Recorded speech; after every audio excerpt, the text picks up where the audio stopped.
మీరు దయచేసి వినండి.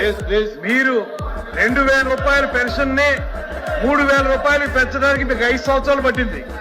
ఇదే ప్రభుత్వం వచ్చిన అధికారంలోకి వచ్చిన 15 రోజుల్లో 3000 రూపాయలు 4000 రూపాయలకు పెంచినటువంటి ఘనత ఈ ప్రభుత్వానికి దక్కుతుంది.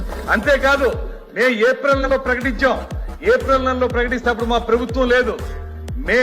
ఏప్రిల్ మే జూన్ 3 నెలలకు కలిపి ఏదైతే ఒక్కొక్క 1000 రూపాయలు ఇవ్వాలో దాన్ని కూడా కలిపి జూలై నెలలో ఇచ్చినటువంటి పెన్షన్లే 7000 రూపాయలు ఇచ్చినటువంటి ఘనత ఈ ప్రభుత్వాన్ని. ధాన్యం కొనుగోలు కేంద్రాల్లో రైతులు ధాన్యం అమ్ముకుంటే వచ్చే నెలలో ఇవ్వాల్సినటువంటి డబ్బులు సంవత్సరమైనా ఇవ్వనటువంటి పరిస్థితి మీరు చేస్తే, ఆ బకాయిలు పెడితే ఆ 1600 కోట్ల రూపాయల బకాయిలు అధికారంలోకి వచ్చిన వెంటనే తీర్చిన ప్రభుత్వం ఈ ప్రభుత్వం అనేటువంటి మాట గుర్తుపెట్టుకోవాలి. ఇప్పుడు మీరు సూపర్ 6 చెప్పారు.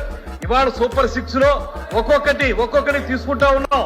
మేము కార్యక్రమాలు ఈ ప్రభుత్వం వచ్చి 4 నెలలైంది. మీరు 5 సంవత్సరాల్లో చేయలేని పనుల్ని 4 నెలల కాలంలో మొదలు పెట్టాం. అన్నప్రాసన నాడే ఆవకాయలను తినేస్తానంటే మీరేమి చేయలేకపోయారు తింటామని. ఇవాళ మేము చెప్తా ఉన్నాం 4 నెలల కార్యక్రమంలో ఒక్కొక్కటి ప్రారంభించుకున్నాం. ఒక పక్కన ఫీజు రియంబర్స్మెంట్, ఒక పక్కన పెన్షన్లు. ఎవరైతే మంచానికి అంటి పెట్టుకుపోయి ఉన్నటువంటి దివ్యాంగులు ఉన్నారో వాళ్ళకి మీరు ముష్టి 3000 రూపాయలు ఇచ్చారు. ఇవాళ 15000 రూపాయలు ఇచ్చినటువంటి ఘనత ఈ ప్రభుత్వాన్ని. వారికి మేము అందిస్తా ఉన్నాం. ఎక్కడి నుంచి తీసుకొస్తా ఉన్నాం? మీరు అప్పులు చేసి వెళ్ళిపోతే ఆ అప్పులు తిప్పలు మేము పడుతున్నాం.